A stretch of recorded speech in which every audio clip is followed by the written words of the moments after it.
Hey guys, it's Alex Pala here with episode 1 of the Real Estate Leadership and Legacy podcast. Today's guest is a very special friend. His name is Niran Kulathungam, an experienced real estate investor working here predominantly in Southern Ontario, as well as real estate investing coach. I personally know a number of the coaching students that Niran has worked with, and it is remarkable what he has done to transform their lives and how he has built abundance to people around him. So I'm really excited to share the nuggets that are coming from this podcast. Niran, he is not just a real estate investor, but he's also the chief leadership officer of the Real Estate Wealth Lab. And actually, this coming January, so that's January 2024, and it's specifically the 20th and the 21st, they are hosting a conference called You Named or Unnamed, however you want to pronounce it. So we're actually going to be sharing some links at the bottom as well as a code to get people a discount. So please consider coming to that. It should be a really, really awesome time. So please check out the episode. Let me know what you guys think. And don't forget to like and subscribe.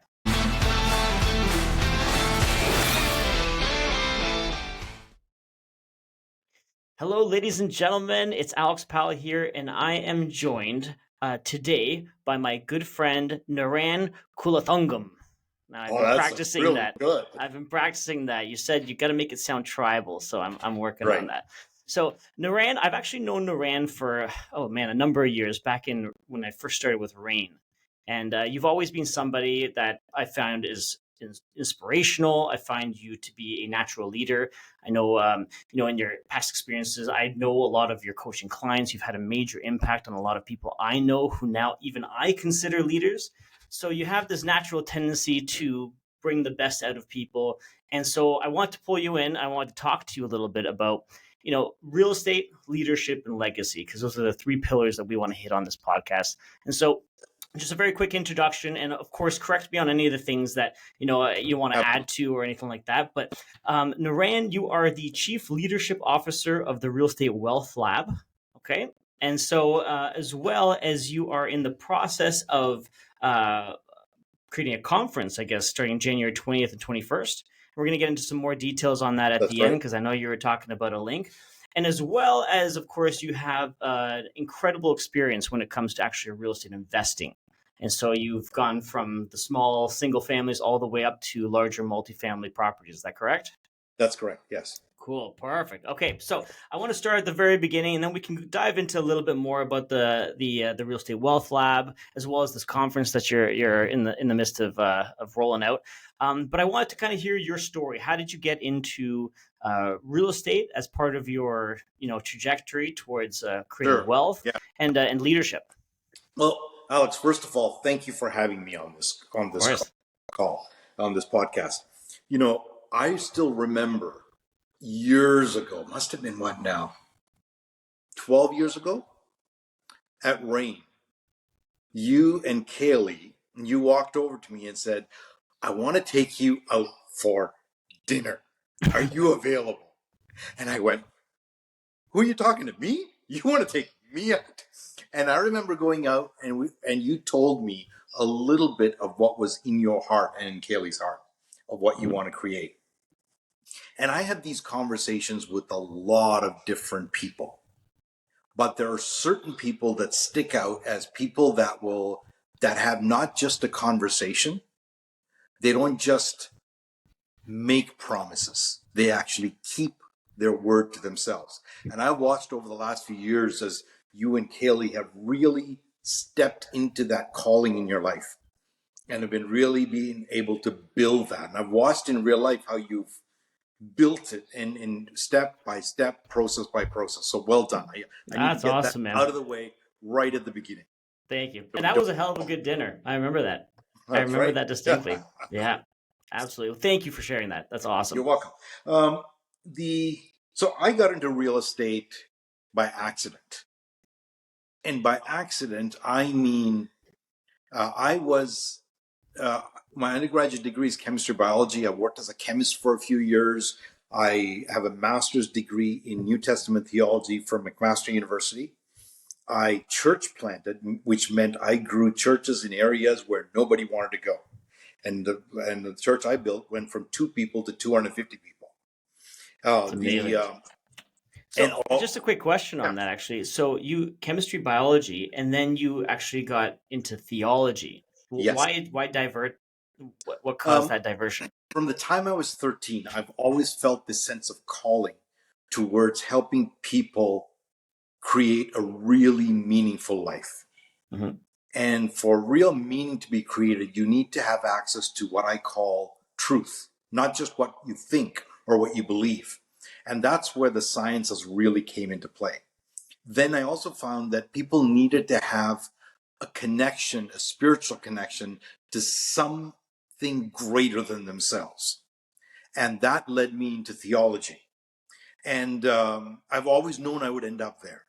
And what happened was that after that, I had all these student debts that were following me around. So I ended up going into business in a renovation company, built that and did all that. Then when I got my debts paid off, I went back into my field where I wanted to end up, which was really teaching. So I was a professor for for Master's College and Seminary. Hmm. Then from there, I landed the associate dean job, and then they gave me the dean's position for one of the directors. So I thought I had made it because my entire life was about leadership development. I love developing people.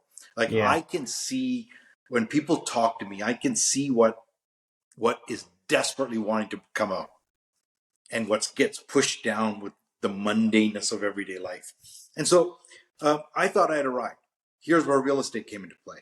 I'd always thought about real estate, never done it. My son was 3 months old. I left the house. I was going downtown Toronto to my office. I rode a 900cc Ninja motorcycle, right? Real cool Hmm. bike. It's the same bike that Tom Cruise rides in Top Gun. Exact So same you're bike. pretty much Tom Cruise. That's what Pretty you're much the saying. Brown brother. Yeah. Less hair, right? Yeah. So, anyway, here's what took place. I was 5 blocks from my house, sitting at a red light, waiting for the light to turn green. Lady comes up behind me, 8:20 in the morning, doesn't see the lights, doesn't see me, plows through me doing over 60 kilometers an hour. I pop Oh, straight up. My head opens up her windshield. When she stops, I get thrown back out. I jeez. wake up in the hospital with a broken leg, but that was not the big issue. The issue was that I ended up having a traumatic brain injury. So I had to learn again how to read, or not read, but process written material from a grade 3 level on. So I started with Oh Calvin and man. Hobbes. I had to learn how to be around people again. I had to learn how to be around light, and everything bothered me. And so Hmm. through that process, it took me about 8 years to get out of that darkness. And through that process, we realized we had no money saved. We were living paycheck to paycheck. And so we did a crazy move. We pulled $70,000 out of our primary residence, and we leveraged that house. Back in those days, we could go 95% loan to value. So I do not recommend you go 95% loan to value. But Yeah, yeah. what I did, I pulled $70,000 out. I took that $70,000 and I ended up joining Rain. I ended up hiring coaches to teach me how to invest in real estate. And I ended up buying my first investment property. I love it. I love Then it. a second property. Then what took place was that I got better. I could go back to work, but the dean's position wasn't there, wasn't available, and so I would have to go back as a prof. And it was my dad, who's also an academic, said to me, he said, "Niran, this is the time when you can do something different if you want to, because you going back as a prof is going to be trouble. You'll want to run the place. I know you." And so I thought about it and went into real estate investing, just took the leap to go full time into it. And it was tough. It's still tough. It's not for the faint of heart. Hmm. But I've been able to manage that and grow our through joint venture partnerships, through representing, through coaching, through all different ways. Been able to build a real estate portfolio, and I believe I'm around 55 doors. I think it may have dropped by two because I just sold two houses. Hmm. So something around 50-ish. How's that? Yeah, that's great.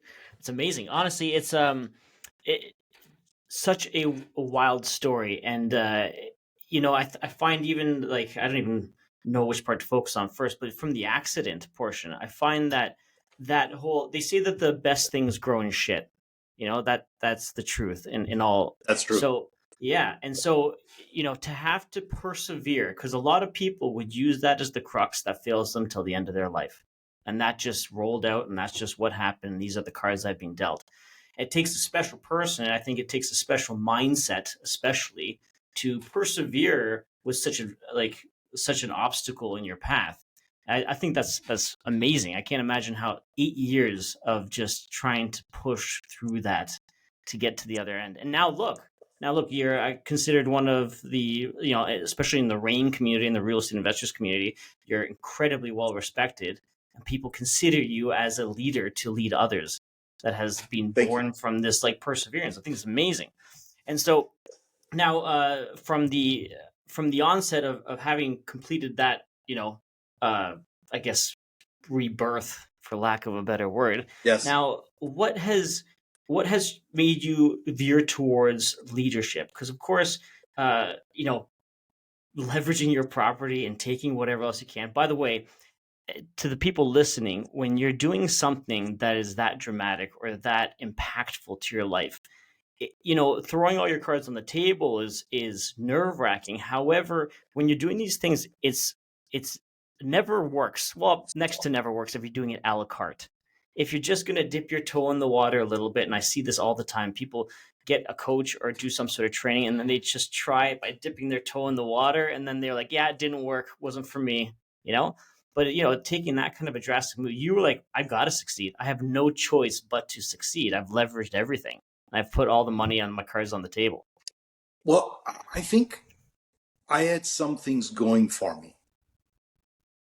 One, heritage. Mm-hmm. There's a few years ago, the word, what was it? Not heritage, but when you have a special, I can't even remember the word now, Alex. Talent? No, it wasn't talent. It was when you are privileged. That's the word I'm looking for, right? So there was this lot of talk about, you got white privilege. And as an immigrant, and as a visible minority, it used to really bug me, because privilege is not connected to skin color. It is connected to the sacrifice that you have made in order to cause that privilege. And it's connected to the sacrifice people before you have made in order to, so that you can have the privilege. When I went through this, there were a couple of things that would not allow me to fail. One, I was infused with this idea from the time I was young that I have a certain responsibility, a certain weight of presence, a certain demand on my life that I can't just take off my shoulder. It was placed on me because I bore the name Kulathungam. Yes. Because 100%. Of the sacrifice my parents made, because of the sacrifices my grandparents made. Yeah. Like, I immigrated to Canada. When I officially immigrated to Canada, I was 17, turning 18. We came into Hamilton. And when we came here, we had nothing to our name. We had a couple $100. That was it.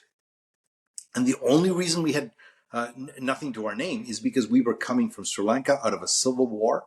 I mean, in Sri Lanka, my dad was a prof at the university. There were mobs that came to the house to kill us. We were in hiding for weeks. They ransacked the house. In my basement, I actually have, maybe it's another time I'll show this to you. I actually have a, we call it turntable, like a vinyl record player and a cassette deck, and it's made by Sony, and it is archaic.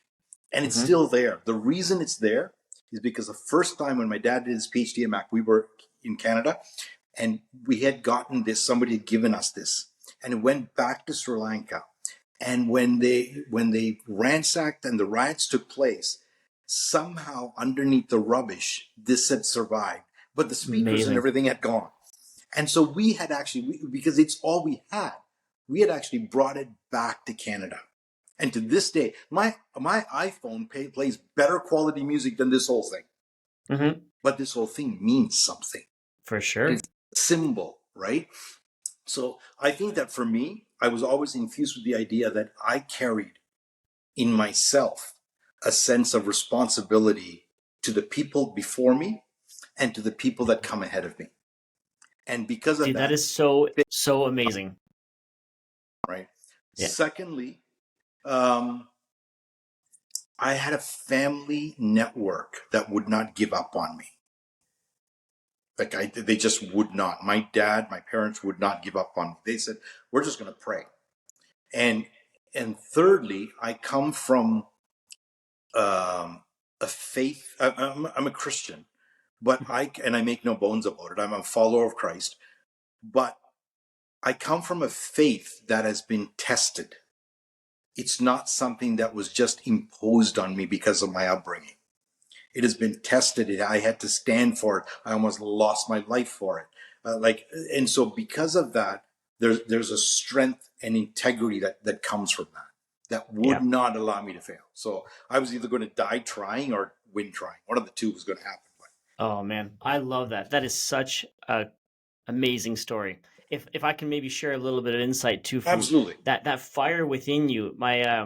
My grandfather, fled the Hungarian Revolution when he was 17 with nothing to Germany. Then he started a family, met my grandmother there, had my mom and uncle. Then they came out to Canada, once again nothing in their and then they built their way up, and to the point where my grandfather went back and started a company and in Hungary and employed like I don't over 100 people in this factory and got the highest honor from Hungary. It's like being knighted in Hungary, called the Lovagrand.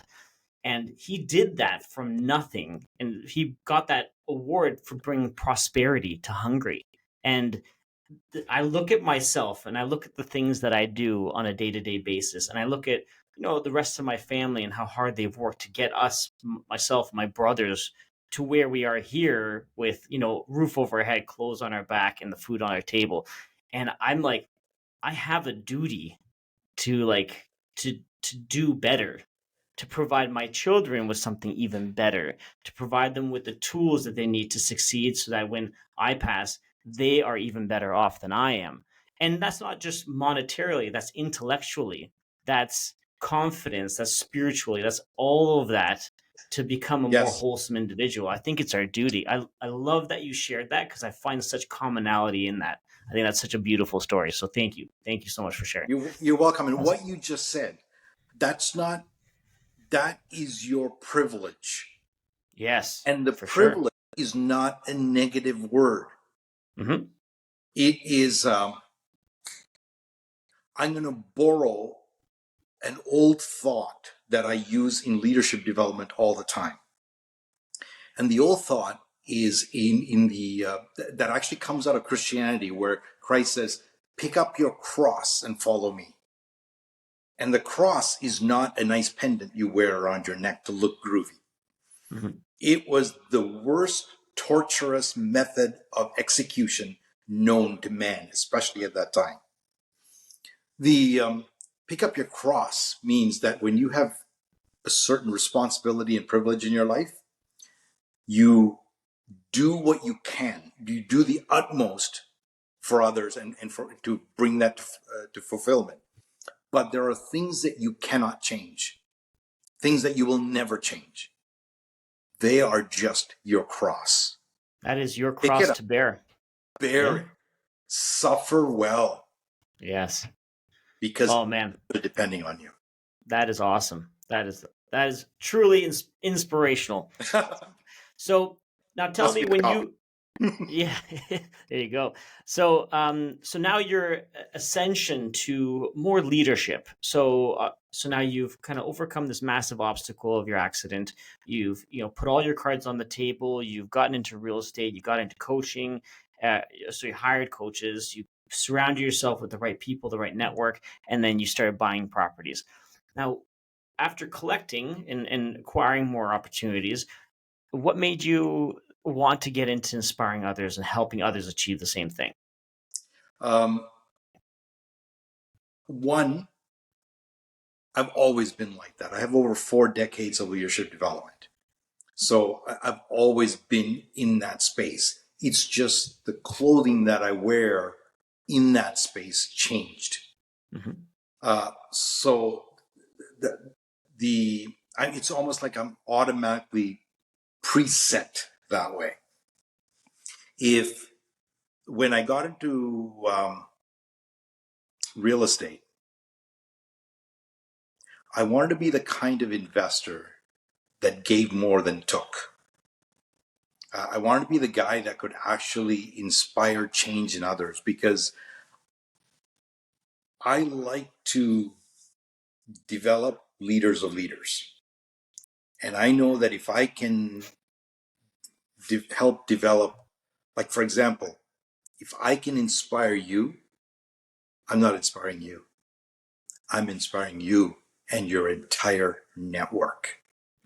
And from the time that I got into real estate, I've always been, I'm just wired that way. I've always been, how can I take what I've learned, repackage it in a better way? How can I use this to help somebody else?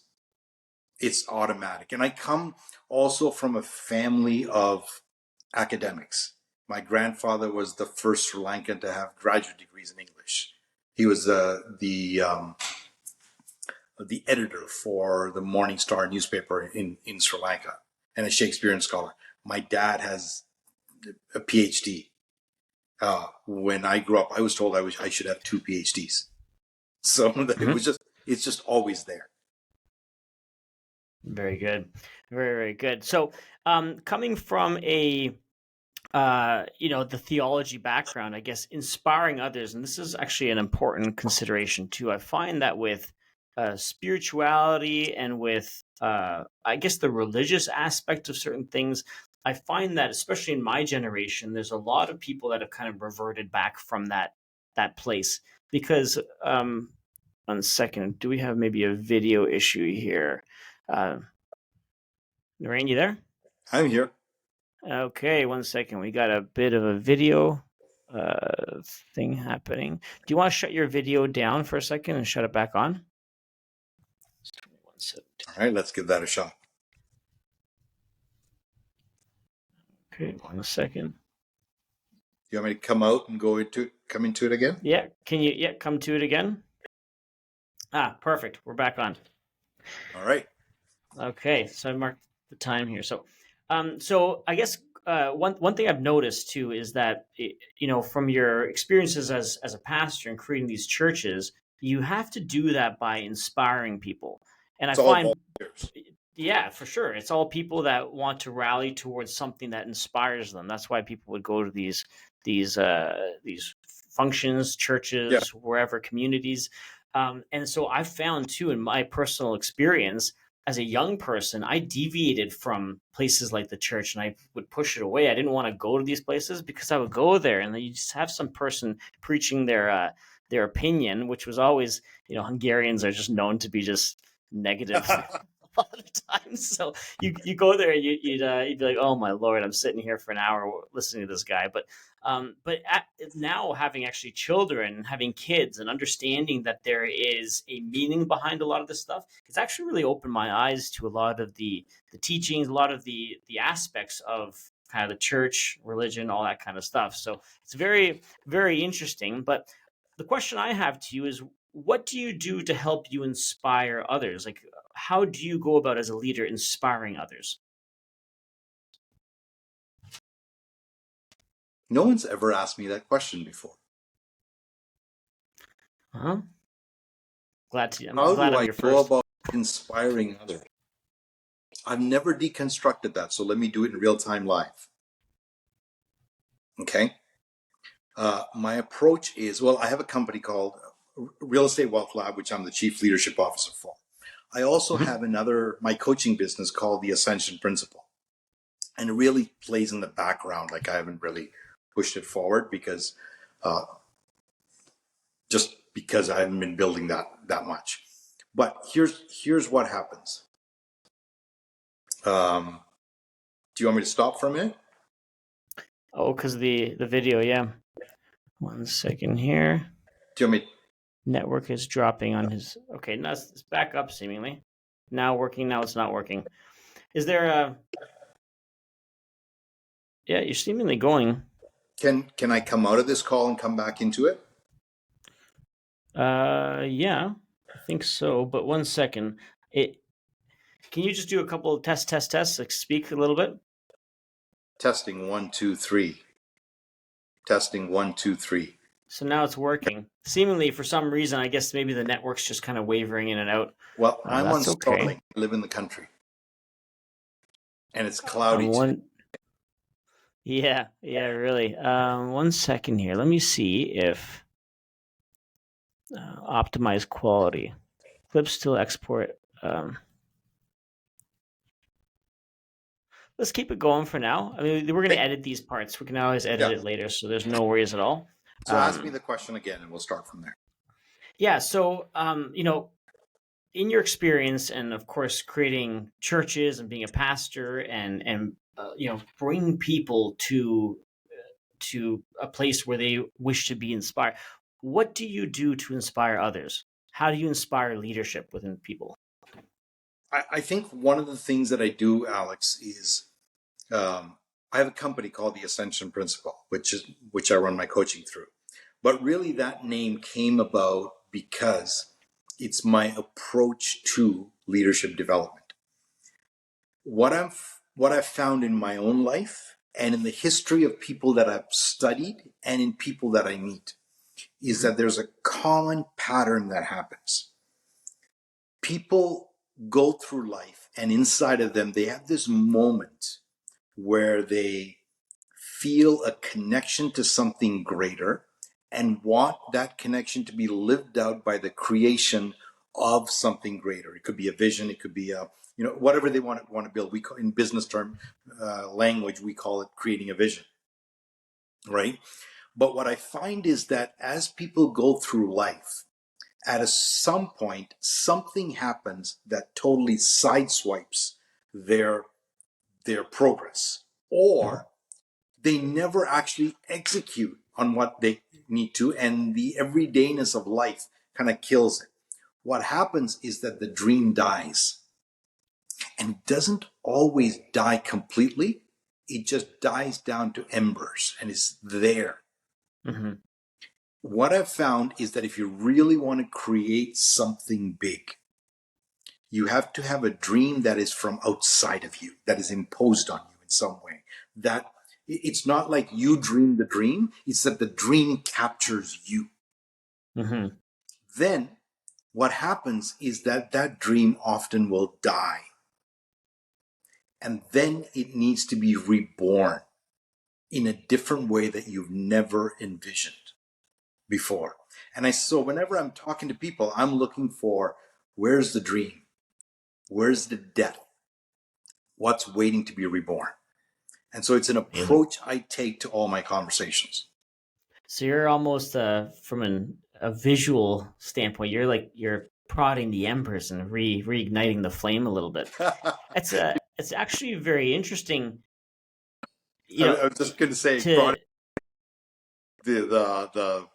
I did a course for my master's degree at Mac.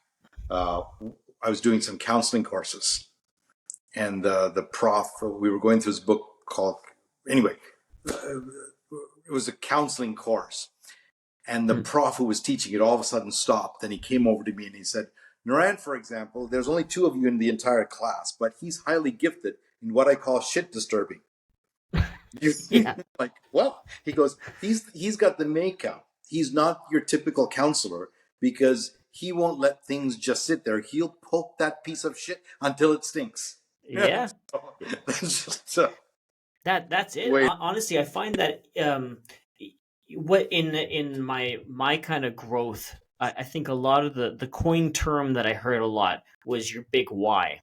Is figuring out what your big why is. And, you get people like, oh, my big why are my kids. I just want to do everything for me. It's not your big why. No, it's not. It's just, yeah, of course, I would do anything for my kids. That's a given, but that's not your ember. That's not the fire that percolates within you. That is more legacy. Yes, and we're going to Yeah. get to that. However, it's like your big why. If you can find that, and it could be something as odd as something like consistency. Mm. Consistency can be something like, or to give more than what you are. There can be all kinds of these different things in some capacity, but I find obviously the specificity,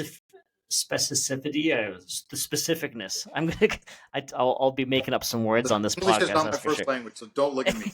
Yeah, exactly. But I think find the specificness of whatever your goal or ember is. As soon as you can define it, that's where it's like, you feel that flame engulf you, and it gives you energy, it gives you a So fuel, it gives you fire. It's let me awesome. ask you this, Alex. Why do you do what you do? That's a very good question. For myself, it's always been, I need to challenge myself in such a way that also implements growth within me, because I think that makes me a better friend. It makes me a better husband. It makes me a better son. It makes me a better brother. It makes me a better dad. And and if I see within myself growth, if I see consistent growth, and the reason I'm just happy to be passionate about real estate, and Right. I'm just interested in it. It's like being interested in like a video game or something. It's just like that. I really love it. I think it's got all the elements of the challenge that I really crave. So for me, it's like people always ask, "Well, Alex, you have your real estate license, but like you don't do a lot of transact." Like for me, it's like having a driver's license. It's no difference. It's just my license that I've gone through the schooling to do, but I'm not. That's not my passion. Is transactional real estate. My passion has been real estate investing, because through that I can build businesses. So we have a property management business. We have a like a capital raising business. We do transactional real estate. We do construction. So all these things can percolate from that. And from that, you can inspire others. You can bring people on who also want to grow within your sphere. And I think that whole element derives from wanting to be challenged more and better. And like we were talking about earlier, from like the duty that we have is to become something more than what we are.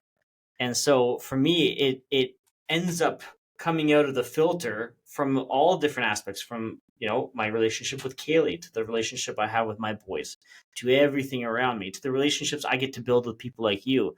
I love to walk away from a network and I'm just like vibrating with inspiration, because it's what fuels me. So for me, it's been, and I don't know if that's maybe as definitive as maybe it needs to be. I think a lot of these things can be summed up with one word often. So, Alex, Yeah, can I rephrase back to you? This is just yeah. Hit me up. We're part. getting a live version of the coaching So, from no, the master. I want it. so here's what I would rephrase that as, right? If I was Alex, I would say something like, I believe that people should grow and grow and grow. And I'm committed to growth and challenging myself, because I believe that you and me, like we can actually, we have a responsibility towards growth.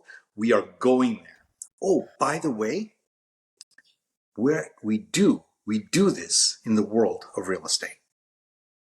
Yeah, Is that's that the Simon Sinek Simon Sinek? version. Yes. Yeah, the start Yes. with why. Yeah, Start with people why. never believe in what you do or how you do it. They believe in why you do it in the first Yes. place. And I love that. Truly, you start with So why. start It with why. makes it ends up making a lot of sense when you Yeah. just revert it backwards like that. So Yeah. I'd like to take some time now too to understand your ideas of legacy. So you've created this reputation, which is incredibly positive, and you inspire others. And I see at the networking groups, people are like following you around to just have a chat with you, maybe take you out for dinner. I don't know who those weirdos would be, but anyway, what's your idea? Like, what do you feel your legacy is about? What do you feel that when I'm no longer here, I'd like to have made an imprint in some capacity? What does that look like? I don't know. And the reason I say I don't know is because when I was young, I didn't care about legacy. Now that I'm older, I do care about legacy. And I think I'm in the process of figuring out what that looks like. So I know the general direction I'm heading. Mm-hmm. I just can't give you a crystal clear idea of what that looks like. And that's actually okay. There's nothing wrong with that by any means. I think it's a fascinating question.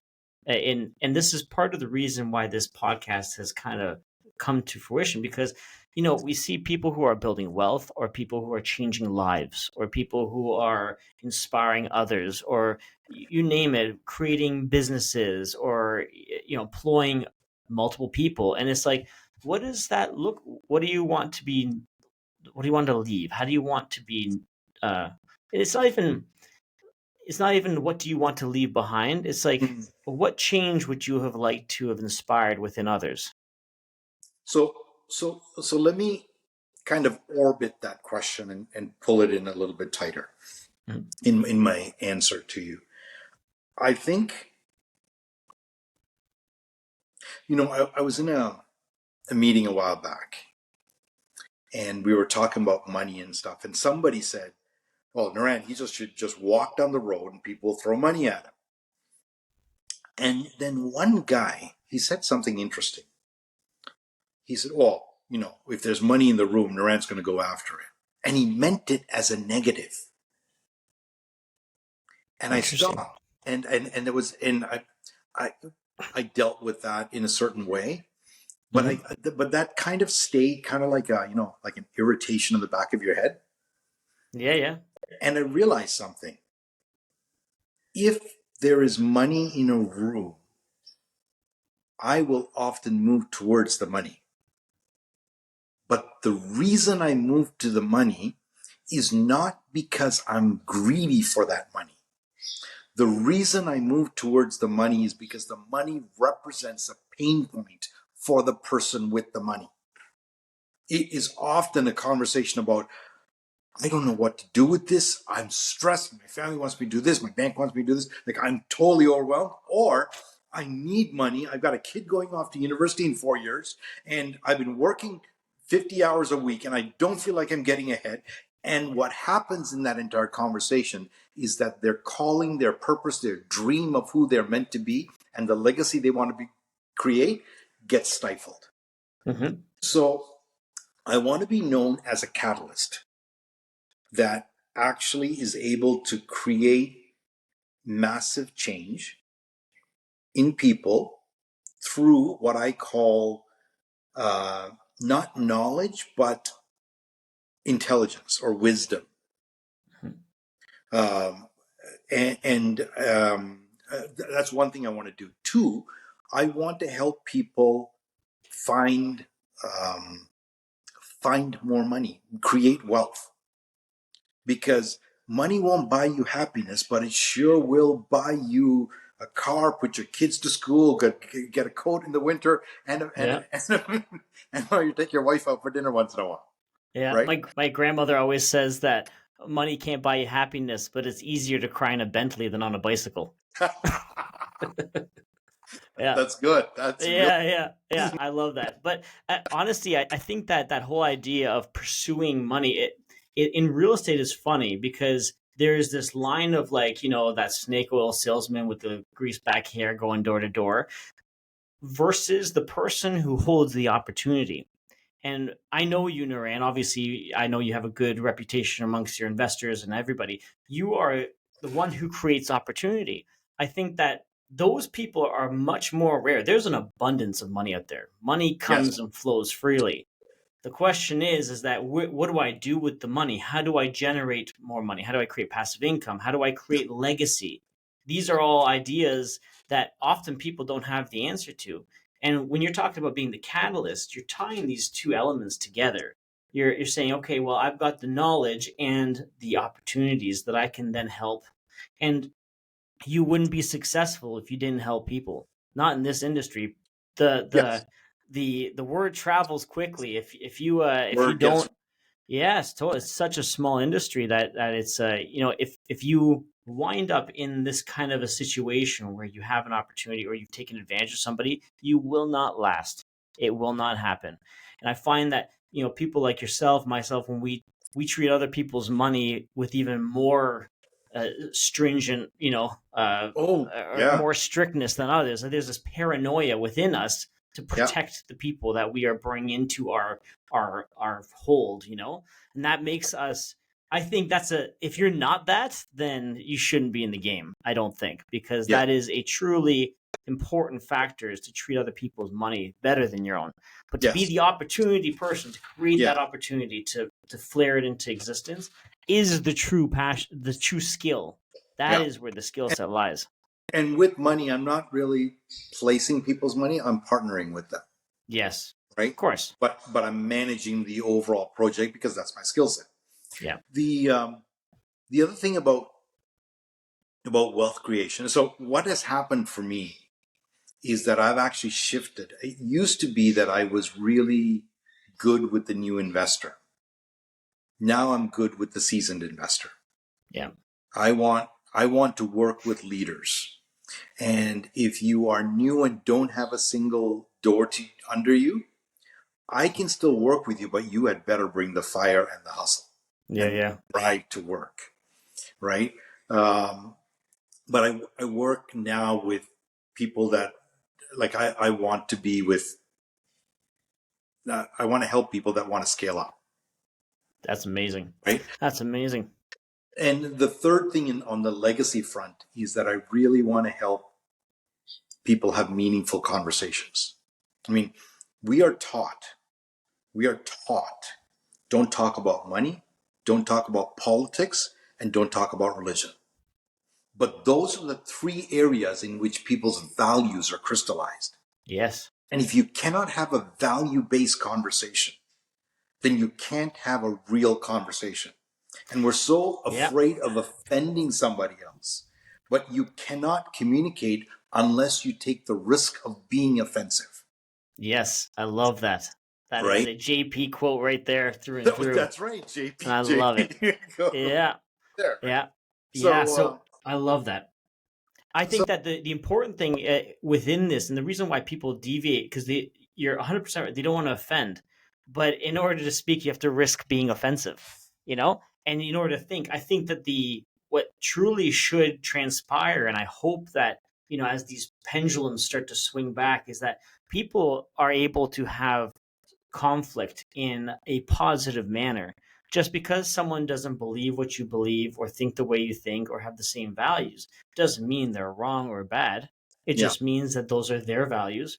And we can appreciate amongst an array of values that ours might not be for everybody.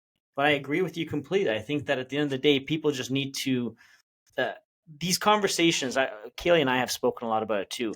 The conversation around money is energy. That's all it is. Energy flows and comes, and you draw it or you push it away, or that's all it is. If you can sit there and you can talk about the fundamentals of money, it doesn't mean that you're sitting there hoarding money. It means that you're actually helping your children understand the importance of financial literacy. And I'm telling you right now, most of the people that would have those conversations who aren't financial literate, sorry, would perpetuate the stereotypes they have about money if they had those conversations. So I think the important part is to start to network and start to understand financial literacy. Because I remember growing up, I'm super blessed with two awesome parents. But the conversation around money is, you take your money, you save it. You do not spend that on no, you save that money. It's just like, and so for me, the conversation is very different with my boys. If they're old enough to be able to do basic math and read a bank statement, I'm going to challenge them on where they can start to deploy that capital to start making yes, a return, and understand how you can utilize your money so that you yeah, can be a little bit more intelligent. And just by doing that, just by understanding how difficult it is on the forefront to create a little bit of extra return and wealth, by that, they're not going to be frivolously spending. They're not going to be, going and yeah, buying things that are unimportant, because they're going to understand that that first $1 million is a big challenge. And yeah. then all of a sudden clicks, and then all of a sudden it starts to flow you freely. start creating a completely different conversation. 100%. So, what's next? What's next? What's next for me? For you, like who? Let me ask you this, Alex. Yeah. I'm curious, from my own curiosity. Who inspires you, or who do you? No. Let me rephrase that question. Who do you allow to influence you? Who do I allow to influence me? Yes. That's a good question. Well, personally, talking to individuals like yourself, I have always been the kind of guy that I never want to be the smartest guy in the room. I go to rooms where I'm the dumbest guy in the room because I want to be inspired by others. I find leadership very, very inspiring. I think that if you are somebody that can help reshape someone's life, and we have done this already on a very minor scale with past employees that have now, like, we've helped them get into investing, or family members who we've like helped them transition to something new and bigger. I find that there is a opportunity there to just it's an infinite amount of inspiration that you can derive from something like that. So for me, what's next is actually from the real estate side, we're going to be focusing on substantially larger buildings. And we've really done well on the small scale multifamily, even small scale apartment buildings. However, now we're going to be starting to target through syndications much larger buildings. And I think that that's one, an opportunity to challenge myself. Two, it's an opportunity to bring more people into the fold and help them experience the same kind of benefits. Okay. Do we lose video again? 1 second. Recording continues smoothly. Live videos will return when their internet improves. Uh-oh. Okay. Might have lost the video there a little bit. Can you hear me still? I can hear you. 45. Okay. Awesome. So let me throw the question back to you. Yeah, sure. We're back. Yeah. Let me throw the question back to you. What's next for you? I really want to build out Real Estate Wealth Lab. Yes. So tell me about the Real Estate Wealth Lab. So we are a group of investors. Mm-hmm. We are, all of us are highly skilled in our area. You'll know some of them, Ken Kulathungam or Lewis. You'll know Richard Dolan. Mm-hmm. Yeah. We're highly skilled in our areas, but we have been bouncing ideas off of each other and helping each other grow. And we out of it came Real Estate Wealth Lab, so to speak. Mm-hmm. We are a boutique investment club. What we do is primarily, there's a lot of companies and groups out there that will teach you how to invest in real estate. We want to make you invest in real estate. I know that sounds a little harsh, but here's let me rephrase that. We're the people to reach out to if you find this market highly complex and convoluted, mm-hmm. and you want somebody to show you either how to invest, where to walk with you, or do it for you. One of the two. I love it. So we have, I'm the leadership officer. So what my job is really well fitted for me. My job is to build investors, right? That's what I do. I build investors. So that's what next year, I'll be focusing very strongly on growing that community. Amazing. The other thing that we're doing, Real Estate Wealth Lab REWL, as we're called, REWL, we are also sponsoring another event that myself and Lewis are running, which is called Unamed or Unnamed. It's spelled UNAMED, mm-hmm. 2024. And it's a 2-day conference, January 20th to 21st. Yep. And it is downtown Toronto, 2 full days. We'll have about 15 speakers, I believe, are on the lineup. And we will be speaking about everything from real estate to leadership development to your health, We have a chef on there. Like our speakers are made up of people that said, I'm tired of the 9 to 5. I need to escape this and I need to create something better and different. I love it. And so it'll be an inspirational event. It'll be an event meant to disturb the status quo in you.